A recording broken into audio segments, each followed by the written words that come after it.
Welcome to The Passion Pod with your host, Chris Johnson. Thanks for joining us. Now sit back, relax, and enjoy the feature presentation. Season 4, Episode 7.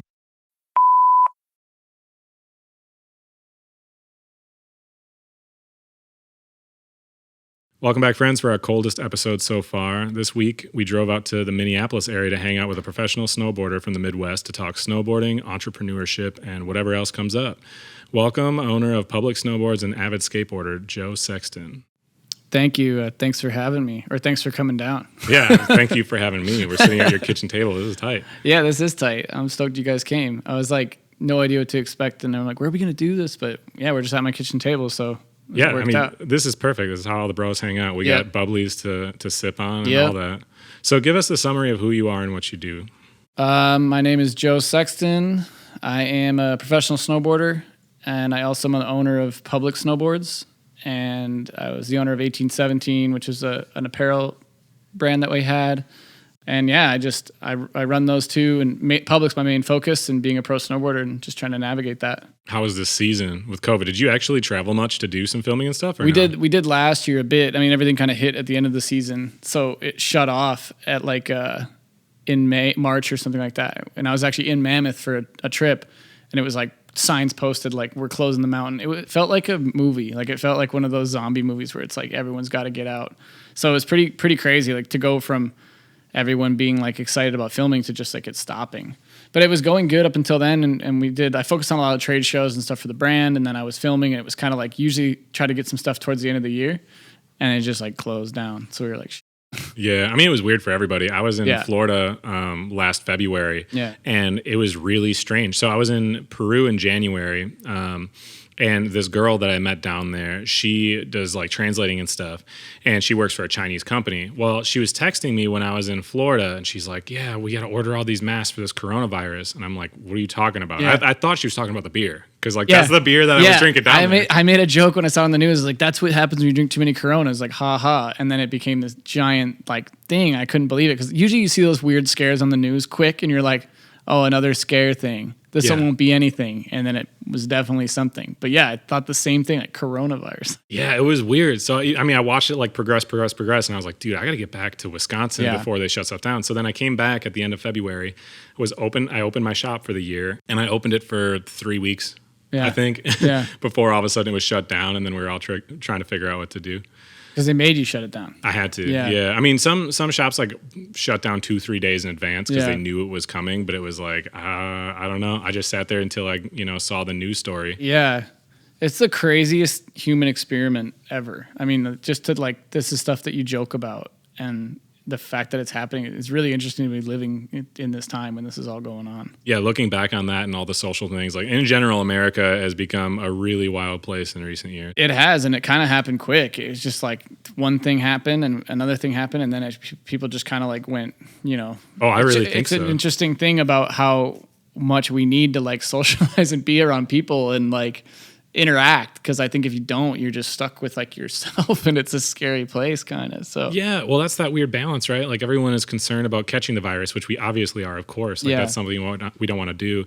But on the flip side of that too, think about all the mental health issues that have come up, or how much worse they've gotten for so many people because of the lack of interaction too. There's so many. So it's like no matter what you do, like there's so many negative effects. So hopefully we can just like figure this out soon. But yeah, definitely. We'll see what happens. Yeah. So how can people follow you and get in contact with you if they want to like go look at your snowboarding tricks and all that stuff after this episode? You can look at my Instagram. There's some stuff on there, at Joe Sexton 1817. There's probably some stuff on YouTube, but I've filmed with this company called Videographs for a long time. You can like Google Public Snowboards and kind of learn a little bit more about what we're doing, and follow the Instagram if you want, which is at This Is Public. Perfect. Yeah. I think I already followed you on Instagram, and all I did, I think, was DM you originally to get a hold of you. And we were just talking off mic about that, how cool it is that realistically, not to like sit there and try to waste somebody's time with a random conversation, but you can kind of get a hold of anybody real easy these days. Yeah. And I think I would rather like just learn about someone like meeting up or something like this. What you're doing, I think is is cool, like compared to like try to message that back and forth a bunch or like doing something like that. I'm like pretty old school where I like conversation, and I want to like that's the best way to get to know somebody too, is just like, what are they about? Well, sit down and talk to them for a little bit. And I like these long form, I like podcasts because you learn so much about people. It's cool. I think so. Yeah. I mean, it's a very different medium, rather than like a traditional interview. Cause like growing up, like reading Thrasher all the time and stuff. And I'm sure Snowboarder Mag and all that stuff is the same way. Yeah. You can only get so much information in like a 2 or 3 page written interview. Yeah. Like, there's really not that much stuff that gets across. Yeah, it's always pretty, like, unless it's a deep dive interview, it's kind of like a checkout, and then it's like, what were you up to this winter? And then it's kind of done, But I think these long form things are cool because they just more can come up, and you can kind of get a feel for how someone really is, as opposed to like, you can't really read tone of voice on print either. You just like don't know what they're saying unless they say ha. You're like, oh, that was a joke. Yeah. Well, that and one other thing that I think is different nowadays versus before, if you look at, I'm going to keep relating it to skateboarding. Yeah. That's what I grew up with. Yeah. But if you look at before, the brand was what the identity was for everybody, Mm-hmm. Like when all of a sudden the pro became bigger than the brand, then that pro just like started his own brand. But each individual pro didn't like have that much to themselves. It was all being part of the brand. Right. Versus nowadays with social media and everything, each person is their own brand so much more than they used to be. Totally. And a lot of people then are big fans of each person more so, and they want to listen to things like podcasts way more than they ever did before. Yeah. You know what I mean? The interest is so much more there. It is. And that's like an interesting distinction too, because back in the day you could curate it. You're just like, here's our team and here's this 3 photos you're going to see of this guy. He might be a crazy person, but everyone thinks he's the chillest dude because he's got this photo or whatever. You could like curate things a little bit more. And now with everything going on, it's kind of hard to hide kind of how you really are because it's just so exposed now. Yeah, I think so. Which is good and bad for people. Yeah, I mean, it's just like a tool, really. And yeah. You have to look at it as like, this tool wasn't available before. How do I use this tool effectively? And how do I not have it use it against me? Exactly, you know what I mean? But like the curating of your life of that stuff is super interesting because it's like, you can make your life look so sick and you could be miserable. Yeah, well, I mean, that's always how anything is, right? You totally. can like dress really fancy and be broke. That's a good point, yeah. So I want to ask a little bit just about like how you got into stuff. I'm not going to focus too much on this stuff, but I know that you have a twin brother just because I did listen to other interviews and stuff because that's kind of like normally what I would do. But you have a twin brother. You both played various sports and stuff. Yeah. But why was it snowboarding that you ended up sticking with so much more than the other things? I think it's because it was one thing that he couldn't do. I swear it was when we were growing up, we both played hockey in Minnesota. It was just like, that's what you do is play hockey. So we both played hockey and he was always better than me. And then after I quit hockey, I'd be like, I want to find another sport that I could be better than him at. And in the summers and everything. So like, no joke. I mean, my dad will tell you, I played like 15 different sports. My brother just played hockey, but I'd be like, I'm gonna play basketball. I'm gonna be the best basketball player. And he would like school me in the front yard. Well, basketball sucks. He's better than me at that. It's like literally every single thing. I mean, I did like golf, soccer, lacrosse, like just so many different sports, and he's better than me at all of them. So when I started snowboarding, his coach said he couldn't snowboard because if he got hurt, he couldn't play. So it was this one thing that he couldn't touch, and I was like, all right, that's my thing. So basically, he would have been amazing. If he probably would have been. I mean, he's good at everything, but I think also at that time, I fell in love with like just the subculture of it all. I wasn't really like that into like school and hockey and this way of thinking, and I was kind of starting to discover like music I liked or way I like to dress, and it all kind of happened at the same time, and it just clicked. I was like, this is my thing. Like I can be this identity, and it's like I'm now my own individual. We're twin brothers, so sometimes it's tough to find your own individuality, especially if he's better than you at everyone. You're just hockey star Dan Sexton's little brother, and it's like I didn't want to be that. So I just, found this, and I just kind of like never even like, I can pretty much remember it clicking and just being like, this is what I'm doing now forever. Well, then that clearly just continued to translate because now that you own your own company, you just wanted to always do your own thing, huh? Yeah, and I think it comes from like, I don't know, I'm not one of those people who's like, I just want to have control or like that. And it wasn't even like I was necessarily, I think I just saw what was out there and I was like, it'd be fun to try something else. Like just try something different. It was nothing more than that. It wasn't like a big like power play. I was just like, this could be fun to try to do something like this. Yeah. And then, so that's how it started. That's awesome. Yeah. To keep going back at like earlier on, just out of curiosity again, who are some of the like heroes that you had? When you were like growing up, was it snowboarders specifically that you really attached to? Because I always looked up to Andrew Reynolds super hard. Yeah, I mean, it was Reynolds. In that era, it was a lot of like snowboarding was a lot of handrails, and skating was kind of like that too. America was super big, so it was like I was definitely looking up to Reynolds, dudes like Ellington, Greco, like that whole side of things, and they were like legends then as much as they're legends now. But I also looked up to like Nick Trapasso when he was doing his thing, and Shane Cross and like that whole era, like Jeff Rowley. But then on the snow side, it was like it was really skate influenced on the snow side, with the way everyone was dressing and things like that. And I mean, it still is, but I remember back then it was like very replicable, like handrails on a skate to handrails on a snowboard. So I liked the guys named John Cooley, who's one of my favorites, and Justin Hebel, Nima Jalali, Daryl Mathis. Like there was like this group of guys that I just kind of gravitated to. They were doing all the street stuff, and the way they were snowboarding was just spoke to me more than like backcountry and things like that, being from Minnesota. So it was kind of cool to have those things to look at too, and be like, I want to try to emulate that stuff, and I want to like still pull from music and skating, but it's like fun to kind of pull from all these different things, but have something to look at that really inspired you. Yeah. I mean, it kind of takes me to the point of asking, there's like a lot of different genres within snowboarding, just like skateboarding, right? Yeah. There's vert skaters, there's pool skaters, there's whatever. Like, how are you able to come up in an industry that's like primarily focused not in Minnesota? Because we don't have mountains here. Certainly there's street spots, but the whole industry itself isn't really focused here. Was that like a big challenge, or kind of how did you come up in that? Yeah, I mean, at that time, backcountry snowboarding was super like big, and that's what drove a lot of these things. Like big brands would sign a big backcountry rider and have a little bit of money left over for like a rail guy. It was never really a priority. And then I think it kind of shifted a little bit when some street guys just started filming street parts. But for a while, to be even like relevant, you had to have a couple jumped clips in your video part, which was kind of cool. And like it was cool to show your well-roundedness. But then at one point, someone was just like, I'm just going to hit rails and just be a rail rider. And it's like, that was cool too. Then it kind of shifted. Then it basically became like separate. There was rail guys and then there's jump guys. There's guys now that kind of play in the middle, which is super cool. But there are still like professional snowboarders that just do street spots. So there's like three kind of genres, you know? Yeah, I mean, I was listening to an interview, maybe it was on the 9 Club or something, but they were talking with Andrew Reynolds, or in general was talking about Reynolds, and he's like good at like picking and choosing people you know, for his team. Like that's one of the things he's really good at.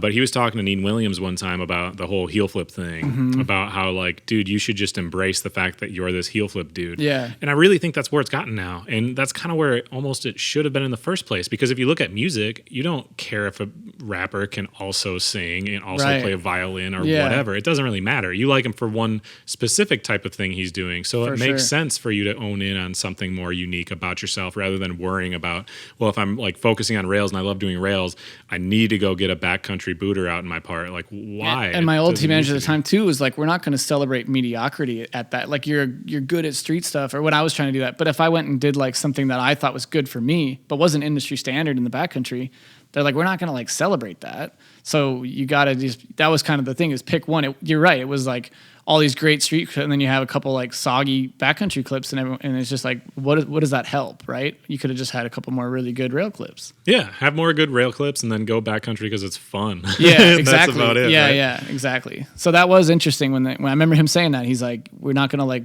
just put these in there because they're good for you. I was like, damn, that hurts, but okay. Yeah. No, I mean, Tony Hawk was talking about it one time about street stuff where there was like a brief era where street skating was like all it was. Yeah. So he has a video part out there where he lip slides like a 7-stair rail or something. And he's like, I don't know why that even exists. Yeah. Like, what was the point? Because that was good for him, but not in comparison to anybody else at the time. Yep. But it was just like that was expected. Yeah. So talking about like industry changing, again, like skateboarding, the industry's changed a ton. Even in the last like 6 years I've had my store. But how has the snowboard industry changed since you first kind of came up, and what are you doing to stay relevant within it? Yeah, I think social media changed everything. You know, it used to be one video part once a year, and everyone, like, you didn't see anything until then. And then all the videos came out in the fall, and it was usually only like 6 or 7 that had budgets, that had sponsors, and it was a little more organized with like, damn, this local kid, if he gets the chance to film for MacDog, like, that's a big deal. And then I don't think that exists to the extent of it anymore. There's definitely super relevant videos, and it's really awesome to get in there. But you can kind of create your own thing too, which I think dude, there's plus and minuses to it all. Like I think creating your own thing is epic as well. Like being able to be like, if I can't get in this video, fine. Me and my 6 friends, we're gonna put something together, and it's gonna be cooler than what you guys did. So just trying to adapt in the sense of like, I'm not trying to put like judgment on anything. I'm just going at it like I feel really grateful to be where I'm at here at 33 because I'm like I'm trying to get clips and stuff, but I'm also like, I've done my video parts and things like that. So I'm not necessarily like trying to be the new kid. I want to do this brand and I want to get behind kids that are coming up and things like that. I still want to film clips because it's fun for me and personally really satisfying, but I'm not necessarily trying to stay relevant by like, if I wear like some crazy kit that is like 18-year-olds are wearing, like, it's just going to look kind of weird. So I'm just trying to stay relevant by staying, trying to be a good influence and just staying like in the scene. That's about it. Yeah. Yeah. I mean, I think it's cool to like, again, look at like each person as their own personal brand at this point, and they like have these tools to do whatever. It's cool because before you would see stuff or you'd see interviews and stuff, and they talk about how certain pros on teams were like prima donnas. Yeah. They're just like a pain in the ass, but they're so good. Like everybody's just dealt with it. Yeah. And now you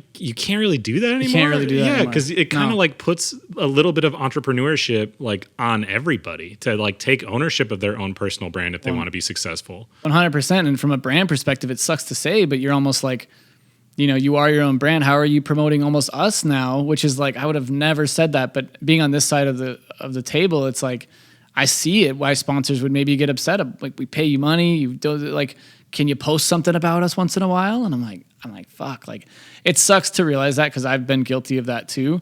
And that just comes with like maybe age and seeing things differently. But like, I definitely have had times where I would be like, not prima donna, but like, whatever. Like, I'm not posting stuff.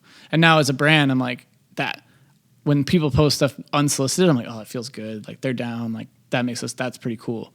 So if I would have done that, more, I feel like that would have been the smarter move, Yeah, and I think like moving forward, more people are going to understand that. Again, it was part of like everything transitioning over time. Yeah. Nobody really like adjusted like perfectly right away as to like what should happen. But realistically, before, or if you look at like NFL or any other contract, there's like all these stipulations in the contract of what you have to do. Yes. But in like the skateboarding, snowboarding world, it's like a bunch of not bums, but like skaters, snowboarders that are like starting these companies without a whole lot of experience as far as what they're doing. Yeah. And everyone's just kind of trying to figure it out. But realistically, like any business transaction like that should be mutually beneficial. And that contract or that understanding should be like, look, we're promoting you, paying you to do these types of things. This is what our expectation is in return. And I think if the communication was a little bit like better up front about that going in, I agree. It might make 100%. It easier. And it's hard because snowboarding is such a homey thing. Like guys on our team and people on our team, like, no one wants to hear that from me, but like, there are times where I like want to be like, you guys look like this all costs money. And it's just like you're saying, the communication, like of being like, hey, here's why this matters. Here's why this helps us. And maybe they'd be like, oh, okay, cool. I'm down to help you out then. Right. Like, I think that's a really good point. It's just the communication and being like, let's all get on the same page here. Yeah, I completely agree. So video parts have always been like pro skateboarders and snowboarders' version of like an album. At least that's like kind of how I've always viewed it, Yeah, that's cool. They're what people go back and watch for years and years and look back at your career. If you had to choose one of your video parts for people to watch, which one is it going to be and why? I think the video part called Cheers is this one I filmed with People Creative. That was just interesting. It was my first year turning pro. I was in a video with like who I was used to look up to. Like, I'm in a video with the guy that I got a stocking stuffer of a video of, and all these dudes are in this movie. It's JP Walker, Jeremy Jones. It was The Resistance. And now I'm on this trip with these dudes. And that was a pretty special year. Like, being with them, seeing how they work kind of changed. Even like, I'm like, dude, this is like these guys are professionals. Like, they're up early, eating right, drinking water, like all this stuff. And I was a young kid who was kind of used to just like partying a little bit and like seeing how stuff worked. But like, it taught me how to like really kind of put your intention into something. And they were not fucking around because they're in their 40s and they're just like, or they're late 30s and they're just like, we got families we're trying to feed. We're trying to like get this going. So it was really cool to be with them on that. And I ended up having last part in that. And then like at the premiere, they didn't tell me, and I showed up and it was like the whole movie's playing. I'm like, where's my part? And then it started, and I would just like start crying. Like that was I'll never forget that. It was just so special, just like how all that lined up. Yeah. Yeah, I mean, video premieres and stuff, I wish they still did more of that stuff. Yeah. It's funny how, like, something like an actual video premiere, that in itself doesn't really mean anything in the long run, right? But, like, we did a shop video a handful of years ago, and we did it at the little budget theater in Eau Claire, which was, like, you know, whatever. But still, for us, it was so crazy that it had, like, the video name was Jinkies, and it had it, you know, on the marquee outside, and then we get there, and we, like, give a little speech thing before, and all the lights turn off, and the video comes up. It's epic. It's so, it's such a crazy experience to, like, be a part of. Like, it's something that I always look back on, like, when that happened, because I had a part in the video, too. Yeah. And everyone's, like, clapping afterwards, and I was like, damn, that was kind of tight, man. It's so tight. And I think those are the things that, like, you know, there are still video premieres, but, like, the big build up and the world premiere of these things, like, and that comes back to, like, you didn't see anything of your guys' skate stuff till that part came out.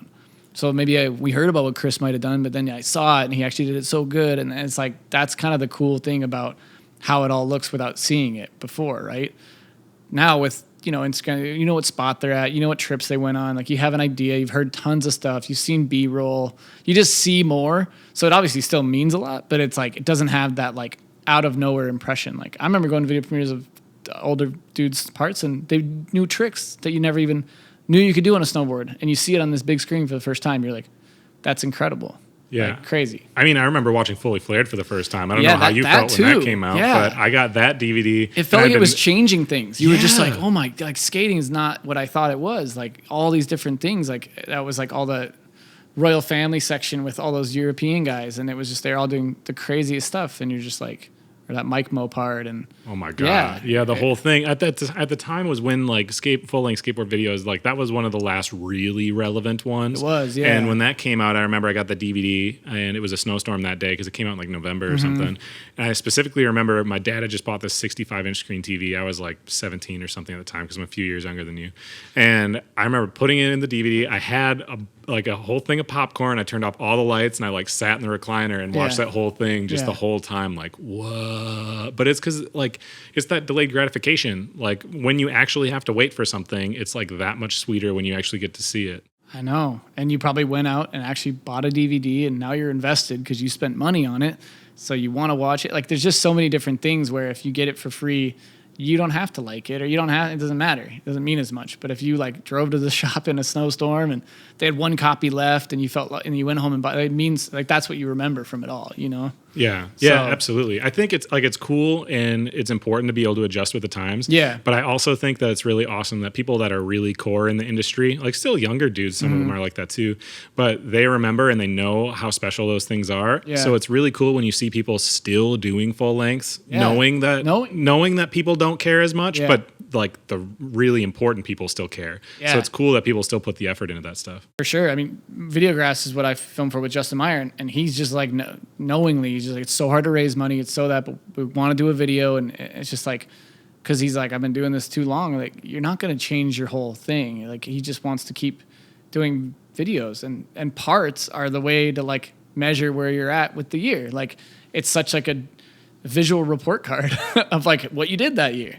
So it's like, if it's spread out through Instagram, it's just harder to piece it together.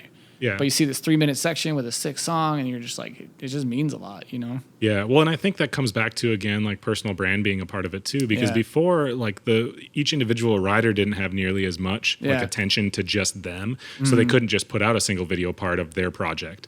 You know what I mean? It wouldn't have worked that way. Yeah. Before it was like they had to wait until everybody else on the team was ready, and then it would be this whole big production. Yeah. You know, but now it's not so much about the brand anymore. There's a lot of people that follow pro skaters and stuff or pro snowboarders online that aren't even aware of what brands they ride for because they're like their own entity. It's super interesting. So I wanted to ask about this because I'm sure this was really strange to you because I've had some moments like this, not this specifically, but what was more surreal, when you got handed your first pro model when you rode for Stepchild, or when you like made your own first pro model for public? Which was the more kind of crazy one? Damn, I've actually never thought about that.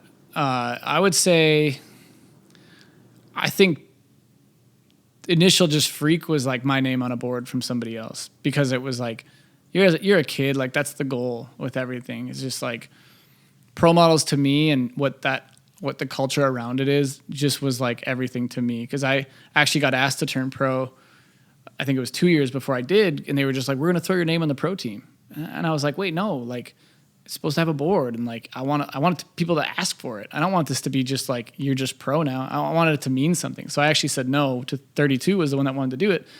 And I was happy. I was like nervous because I'm like, what if I get hurt, or like, what if that's my chance? But I just knew that I wanted to like earn it. And it became this thing where I was like, no, like turn me pro when someone's asking for my board and stuff like that. So then I put up another part, and then that was sort of like the part that turned me pro.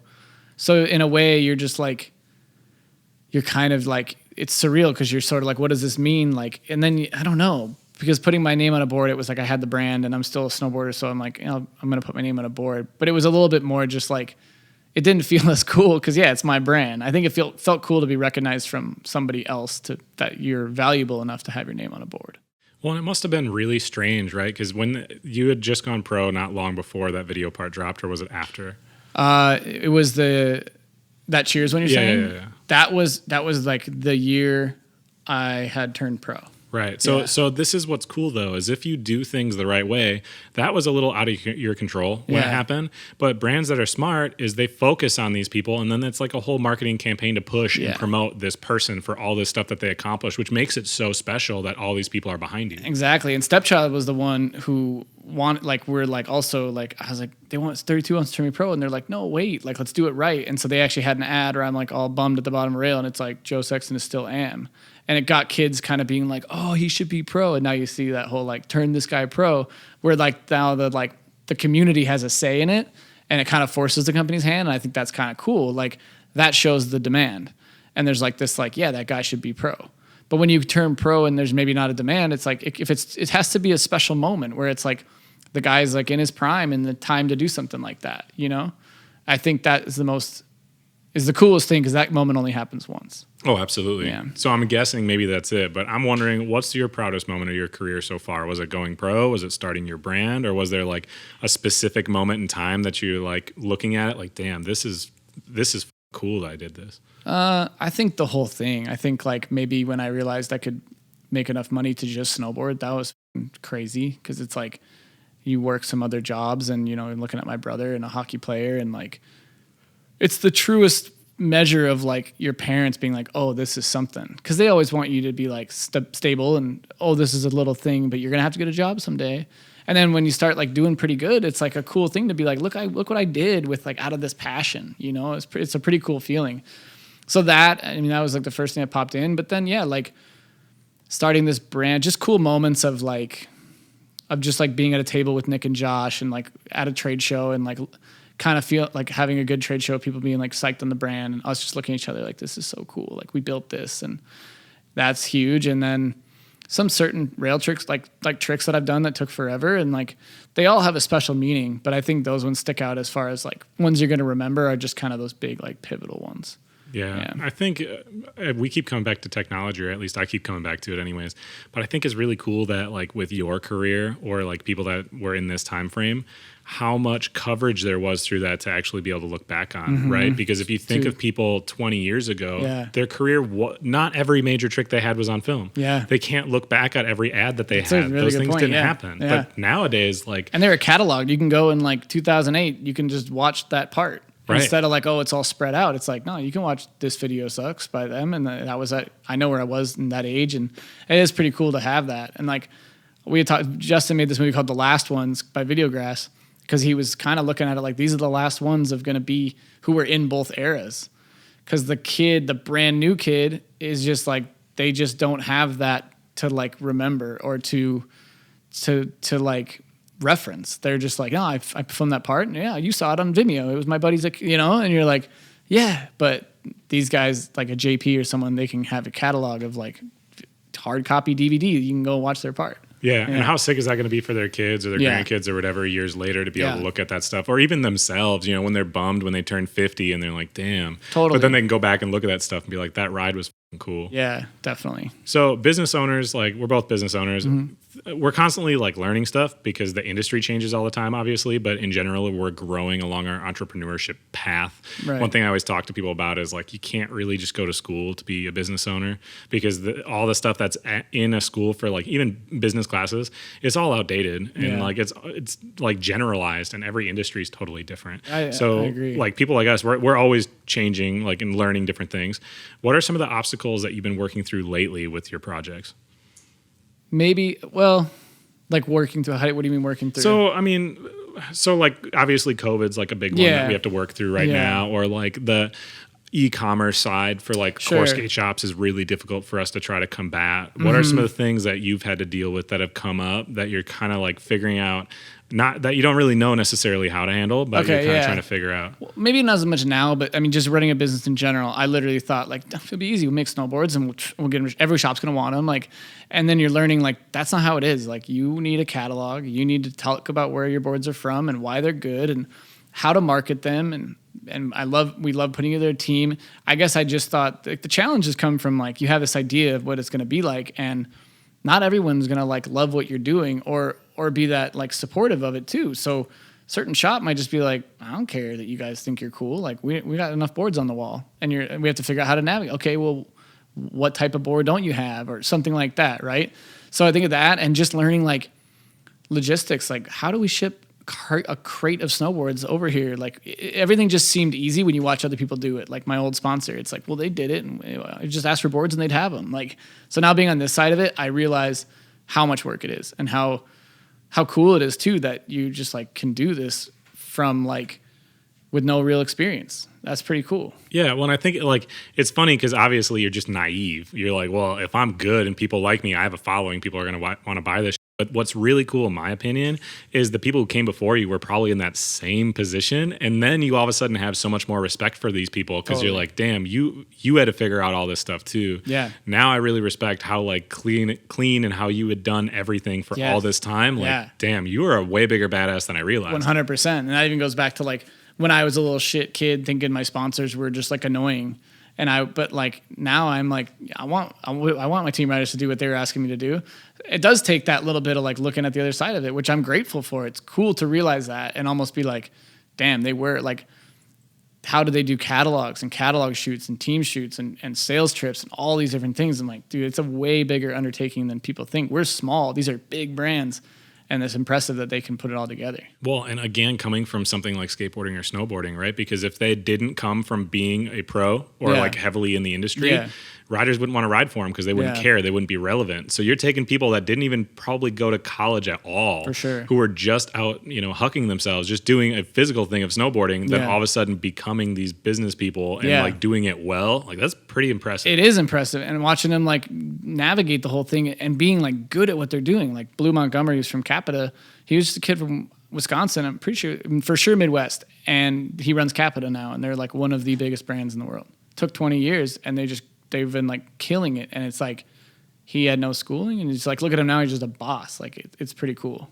I think it's really awesome too, just because it's like this whole family thing, right? It's the same thing with skateboarding. Yeah. Where it's like, you have to be a part of the industry in some capacity before you can just have a brand. Yeah. So it's kind of cool because we're like all friends and pushing each other and watching it happen. Yeah. And it keeps the kooks like out. Keeps the people who aren't supposed to be in it. You know what I mean? That's a good point. And it's cool because everyone kind of finds their thing. Like Daryl Mathis is a team rider for us who I looked up to, and he started a sick glove brand. And they make gloves and they make like some apparel, and it's like they're crushing it. It's like how cool. But he got let in. He got like accepted. It's like, oh, Daryl's doing a brand. Like I'm gonna definitely get those. So it is kind of cool that people have the ability to do that. So we kind of talked about some of the people before, anyways. But I'm wondering, who are the people in your life, career, like both, whatever, that were the biggest keys to your success? Who really helped you so far the most? Yeah, first one I can think of is Sean Johnson. He was the owner of Stepchild Snowboards. I was like riding a summer camp resort in Canada. So Sean Johnson and Simone Chamberlain, who was a pro snowboarder as well.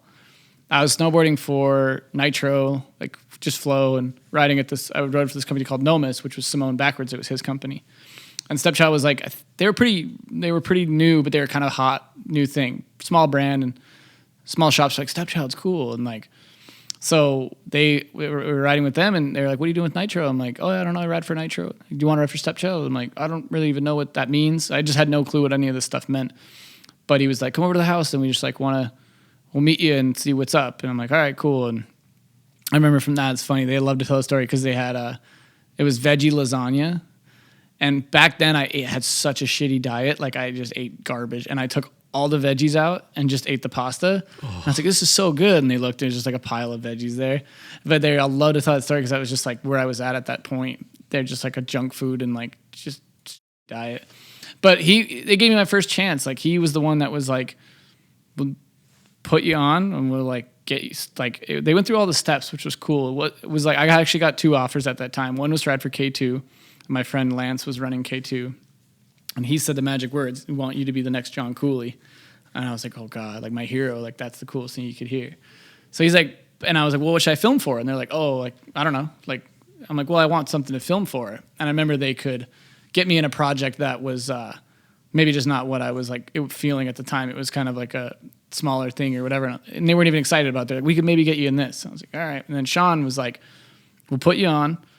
Can't pay you, but we can put you in this movie. And we're going to do this 2-year project they're coming off the second year of a 2-year project. And they're like, we want to like you to be the new Am. And like, they're really straight. He was really straight up.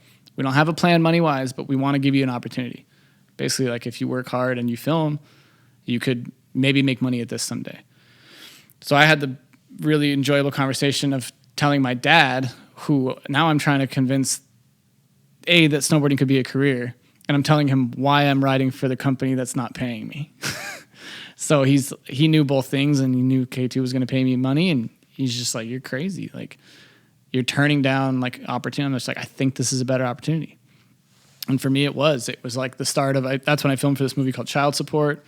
Worked really hard, went to Finland they brought us to Finland for 35 days. We filmed.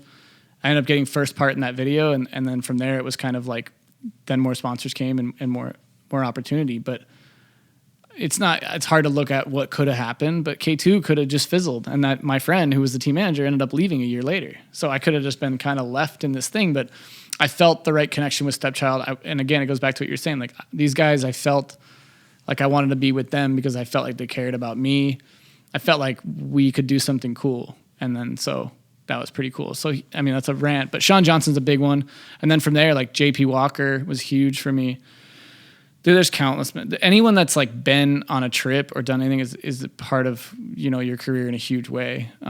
Brian Cook at 32 was a big inspiration or big like support. I've been riding for them for 11 years. Like these are people that have been in my life for a long time. And there's ups and downs with it all, but like ultimately, like the people that are just kind of there and through injuries and things like that, like they're just the most supportive.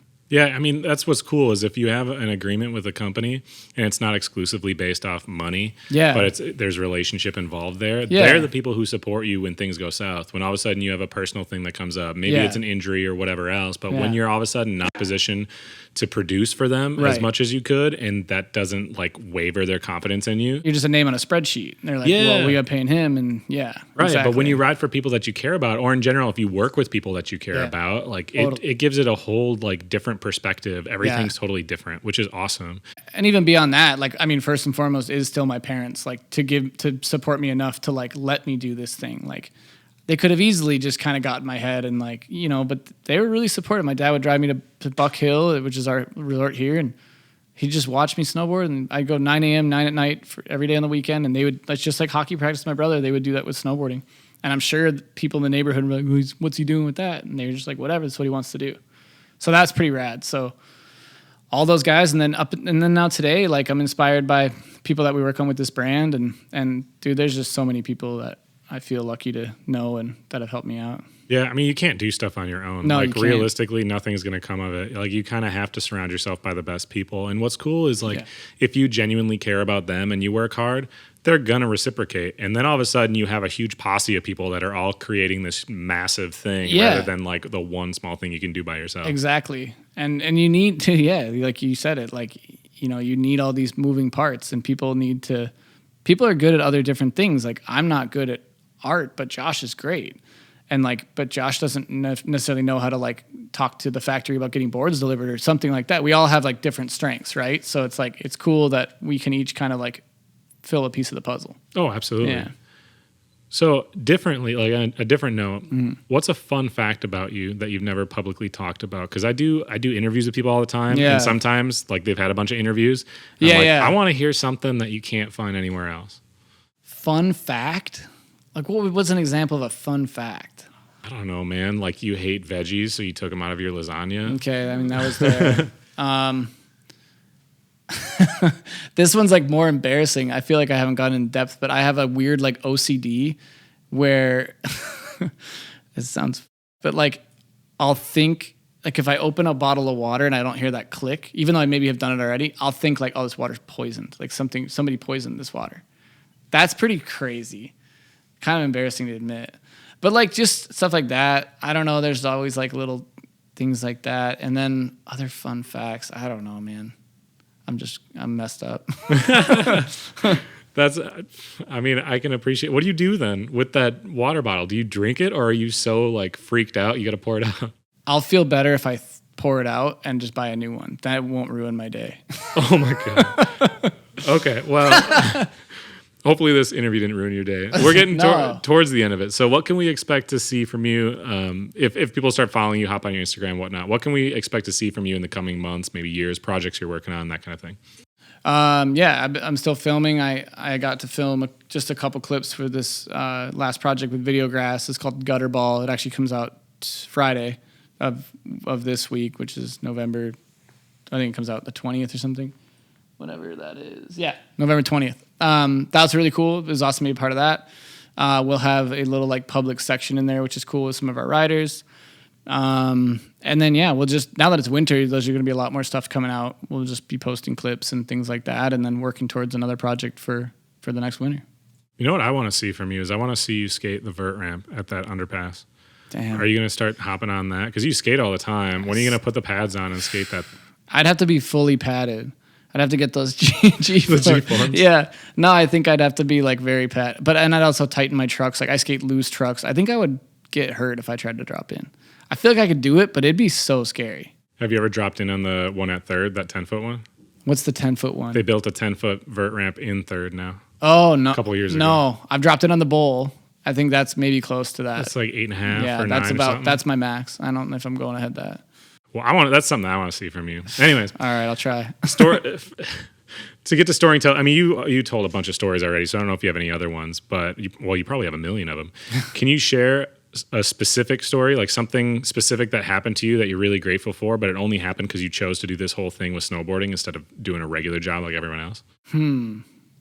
Explain that a little bit more. What do you mean great? Like, so what's a story that happened that like, so one example that I used before would be like the video part thing, right? Yeah. Like that, the whole video that we did and we had in the movie theater, that wouldn't have happened if I didn't open the skateboard shop, because I was never that incredibly good. I was just like a part of this whole crew because I'm like the leader. I own the shop. So I ended up going out filming with all my friends and stuff. And we finally did this big production video.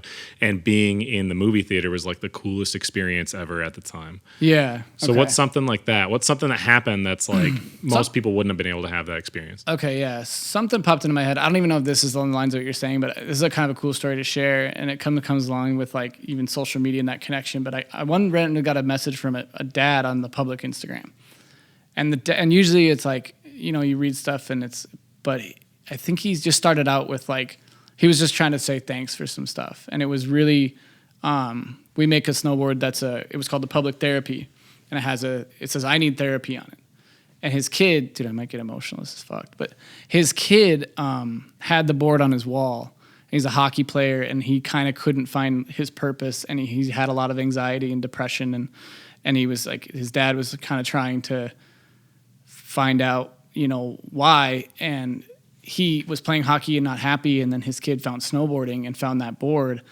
And his dad was like, my kid is like a whole new person because he found this thing that he loves, this passion. And your board spoke to him in the therapy thing and how like you kind of made light of it. But he felt that. He sent me this big long thing and sent me a photo of the kid with the board on his wall. And that just tripped me out. I was like, what a cool thing to like be a part of. Like that's so much bigger than snowboarding, you know? Yeah. And the things that we do, we think are are not as like, meaningful. You think it is kind of trivial. It's just snowboarding, but that's bigger than that. That's like changing a kid's life, and the fact that we created something that spoke to him like that is like the coolest thing I could think of, especially with someone who deals with that stuff myself. Just like, dude, he found something that helps that a little bit is really cool. And for him and his dad to connect and his dad to understand and like bring it all back to like this snowboard was just like a really cool thing. Yeah. That's amazing. I mean, it's really unfortunate that in America, especially men, like I suffer from depression pretty hard, so I've been going to therapy for the last couple of years. I go like every other week, but I think it sucks that like men can't seem to admit it. Like there's this weird problem where nobody wants to admit that this is like a real thing. Yeah. So it's cool when people can finally like admit it, be open about it, because then other people can be okay about it. And that's the only way you like heal. Like, I think so. Yeah. Like you have to like. I know for sure if I'm going through something and I just say like, you guys, I'm feeling crazy. It's like, and then they'll be the ones to be like, you're all good. It's like, whatever. Like maybe it is that water thing or whatever, but you have to like say it and get it out there. And then you're like, okay, I feel better. Or just like talking to someone. Like I've done some things where I'll be open about my stuff and kids will be like, I'm going through the same thing. Or hearing me say I'm going through that stuff. Like it's just a cool way to like, I mean, everyone is going through stuff and reacts to things differently. So it should be looked at it no different than like breaking your arm, kind of. You know, it's just like, how do you want to fix it? What can you do to fix it? Like, it's mental, so it's a little bit like there's a stigma there, but it really shouldn't be as wild as like a physical, injury. Well, and I think too, the other side of that story, it's really cool when you're in a position like you are, or even me on a smaller scale, but when you're doing stuff like what we're doing, it's really cool to recognize how much power you potentially have to help people. Yeah. Like if you can take yourself out of like staring at your situation and you realize that everything you're doing is reaching all these people. Because I'm sure you never, when you had that board made, I'm sure that didn't cross your mind that could have happened. No, you know what I mean? But the fact that it can is like such a powerful thing, and it makes you like more aware of the things and choices that you are making, because you're like, well, I could potentially help a lot of people. Yeah. And like even with a lot of this stuff, like I want to try to even do some stuff where like we donate to some of these organizations and we try to like, help actually promote some of this stuff. But I think I'm hoping we're doing a service by sort of making not light of it in the way of like mocking it, but trying to take a little bit of the power away. Like, yeah, I need therapy. Like we all need therapy. Like it's kind of a thing like that, instead of like hiding behind this persona that, I just think for me, that's what's cool about that board. That was my board. And it's like, yeah, I needed therapy too. Yeah, that's awesome, man. So what is a lesson that you had to learn the hard way throughout this whole time frame? What's something that you learned, now it's helpful to you, that maybe somebody listening to this could benefit from? I would say like learning how important communication is. I think in the early parts of business, I would treat them like little pent up check marks of like, if something's not happening a certain way, I would just let it boil up and then maybe be a big blow up. And then you do the classic, like, you've been doing this for 6 months. It's like so unproductive and so unhelpful. And I've been really trying, and like, I've been doing a lot of like personal work just to learn how to communicate better, even in my daily life. But a lot of times people have different narratives in their head of like what they're going through and what you're going through. And it's nice to get on the same page before it blows up. And a lot of times you can stop it from blowing up by having that conversation. So I think learning the hard way is just things like that I didn't do that. And I let relationships and things get in the way. And a big part of that can be egos as well. And over all this stuff, like as you get older, like trying to keep your ego in check and trying to just like, dude, it's like the ego is a weird thing where you just think you're right or whatever. And I'm trying to learn to see it more other people's way, or more just like evenly, right? So I think in my earlier days, I definitely didn't do that stuff. And I would talk shit and I had to do all the classic things. And it's like you look back and you're like, that sucked. Like, I don't want to be that kind of person. Yeah. Well, and again, now that you're like in a role model type position where you're the one who's kind of helping and mentoring a lot of these younger dudes, it's important that you've learned that lesson, right? So that way you can explain that to these dudes before they make those types of mistakes, so they can have the best careers possible and the best lives possible, Yeah, totally. And even to that, I like answering every kid's DM. Like I like, if I can tell it's authentic and they wrote to public and they're really psyched on the thing, I like love writing back to that. You can tell when it's like a blanket, like they're sending it to every other person. But I like the one of the 21-year-old kid or the 18-year-old kid who's riding the park, and here's my footage, and what do you think? And I love being able to be like, dude, that's sick. Like, keep it going, and at least give them that little bit of like, well, someone heard me. Someone like commented on it.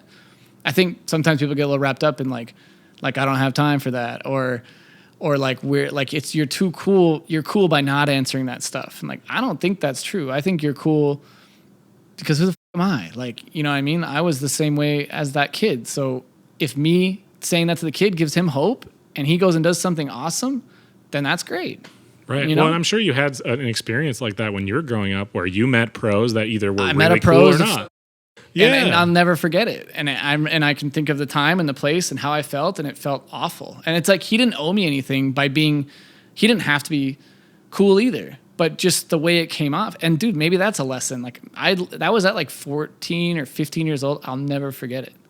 And it's like, you know, I don't want somebody to have that with me. You know, and we all have good and bad days. And to his credit, it could have been just a day, and I could have been that annoying kid who bugged him. But for whatever reason, it stuck with me hard. And I was just like, man, I just wouldn't want to be that way. Yeah. And on the flip side, you talk to a pro, and like if they were really cool, even if right away they were like, hey man, I'm really busy, I'm sorry I can't talk, but thank you so much for coming up to this demo or whatever. Yeah. That tiny little interaction to somebody that's been looking up to you for however long can go so incredibly far. Definitely. And if you really think that you don't have that like 30 seconds to a minute, if you preface and tell them like, dude, I really got to go, and then you're cool for 30 seconds to a minute, that person probably has given you hours and hours and hours of their attention watching your video parts, supporting your brands and stuff. Like, it's important to like look towards those people and try to like be the right person for them. If you're in not that state of mind where you really can't do it, then okay, you still need to be you know what I mean? You just find a way to like politely step away, exactly. You know, if you can. Yeah, and I think that is something like you don't necessarily have that excuse on Instagram because you can take as much time as you want to write back, and like, so it's like, you know, you just try to. But I've had really cool conversations with kids who just like tell me that they have anxiety, and we just go and it's like they're really cool kids. So I just try to give everything the benefit of the doubt. I try to like try to be cool to everybody. Yeah, absolutely. So we're at the end of the show. I started incorporating this more recently because when you do stuff like what we do, typically it's not that anyone's like asking, give me a bunch of money, but typically none of us make a ton of money, right? Yeah. Because even if we do make more money, we're like investing it to try to do all this other cool shit. Yeah, so of course. People are listening. If they watched your video parts, they're fan of yours, or they like the show. How can people best support you in your endeavors moving forward? You could buy our products at publicsnowboards.com. That's where we have like all our new boards and apparel. I mean, you support us by going to your local shop and buying our product too. That keeps everything kind of moving. I think support is just like, just awareness too. Like, I don't know, if you like what I'm doing or what the brand is doing, tell some people and give us a follow and say what's up. But yeah, I mean, short of like support is just, we're just happy to be where we're at. And I think it's just the website and the Instagram, and that's it. Yeah, I agree. I always tell people, like, look, support doesn't have to be monetary if that's like not something realistic for you. I'm not trying to tell people to give money that they really don't have. But if you don't have that, like, and you appreciate what I do, or if they appreciate what you do, you have Instagram on your phone. Why don't you share something from one of ours and say, hey, check these people out. That's really helpful to me. If you write a review on Apple or something, that's super helpful to me. If you go to your shop and say, hey, man, I know you guys don't carry public or whatever, but I heard this interview with Joe, and I don't know what you guys' budget is, but I would really love to see these boards in the future. All those like little things. That's really cool. Are really that helpful. Would help a lot. You know what I mean? And I think that's what we see with the brand. It's, we call it public for a reason. We want to connect with people. We want it to be like a bigger thing. And I think we do see that with kids that buy our boards, and like when they DM us and they're riding the board and we're just like, that's sick, and we repost it. Like, I just love like that. And kind of having them truly be a part of something is a cool feeling. Hell yeah. Yeah. So do you have any last words before we end this thing? No, I say take care of yourselves and take care of others around you. Absolutely. And stay positive and like, I don't know, try to look on the bright side of things and like try to be grateful. Thank you for joining us for this episode of The Passion Pod. We hope you enjoyed it as much as we did. We'll see you soon.